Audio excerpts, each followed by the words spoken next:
Hi friends, ഇന്ന് ഞാൻ നിങ്ങൾക്ക് പരിചയപ്പെടുത്തുന്നത് ഒരു അടിപൊളി കഞ്ഞിയാണ്. അതാണ് ഇറച്ചിക്കഞ്ഞി. ഇത് ഞാൻ പരീക്ഷിച്ചു നോക്കിയപ്പോൾ എല്ലാവർക്കും ഇഷ്ടമായി.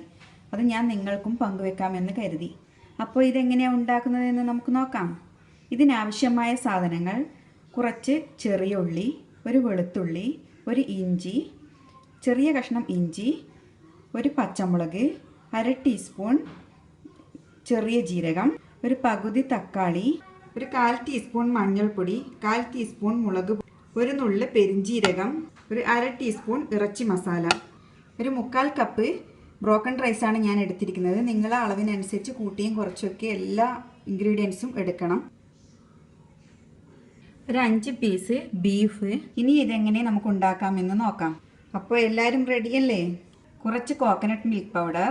ഇത്രയും സാധനങ്ങൾ നമുക്കൊന്ന് ക്രഷ് ചെയ്തെടുക്കാം. ആദ്യം നമുക്ക് 1 സ്പൂൺ എണ്ണ ഒഴിച്ചു കൊടുക്കാം.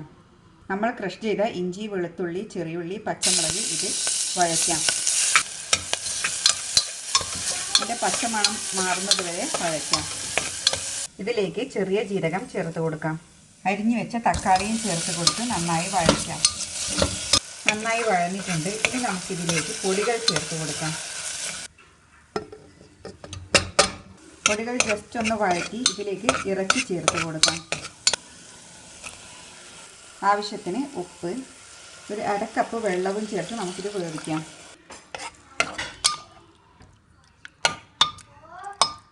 ഇതിനി 4-5 വിസിലടിയുന്നത് വരെ നമുക്ക് വേവിക്കാം. ഇത് വളരെ സിമ്പിളായ ഒരു ഐറ്റമാണ്. നമുക്ക് അത്താഴത്തിനും മുത്താഴത്തിനും പറ്റിയൊരു സിമ്പിളായ ഐറ്റമാണ്.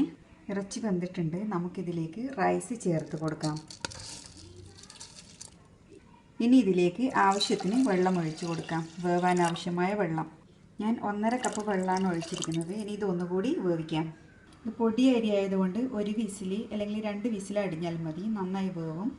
നമ്മുടെ ഇറച്ചിയും റൈസും എല്ലാം വെന്തിട്ടുണ്ട്. ഇനി നമുക്കിത് വേറൊരു പാത്രത്തിലോട്ട് മാറ്റാം.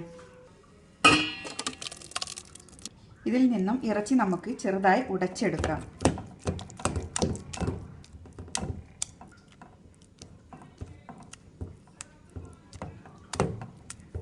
ഇതിലേക്ക് നമുക്ക് ആവശ്യത്തിന് വെള്ളം ചേർത്ത് കൊടുക്കാം.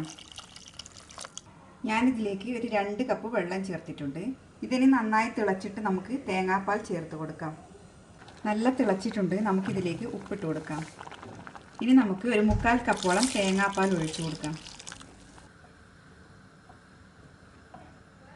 ഞാൻ കുറച്ചുകൂടി ഗരം മസാല ഇടുന്നുണ്ട്. ഒരു നുള്ളി ജീരകപ്പൊടി. ഇപ്പോൾ നമ്മുടെ കഞ്ഞി റെഡി ആയിട്ടുണ്ട്. നിങ്ങൾക്ക് ഇഷ്ടം പോലെ അതിൽ സ്പൈസസ് കൂട്ടാവുന്നതാണ്. എനിക്ക് ചെറിയ കുട്ടികളുള്ളതുകൊണ്ട് അധികം എരിവ് പറ്റില്ല. വേണമെങ്കിൽ പച്ചമുളക് 2 അല്ലെങ്കിൽ 3 എണ്ണമൊക്കെ കൂട്ടി ചേർക്കാവുന്നതാണ്. അങ്ങനെ ടൊമാറ്റോയ്ക്ക് പകരം ഡ്രൈ ലെമണും ചേർക്കാവുന്നതാണ്. ടൊമാറ്റോ ഹാഫിന് 1 അല്ലെങ്കിൽ 2 ടൊമാറ്റോ ചേർത്താലും കുഴപ്പമില്ല. കുറച്ച് പുളി ഉണ്ടാകും. ഇനി നമുക്ക് കുറച്ച് മല്ലിയില തൂവാം.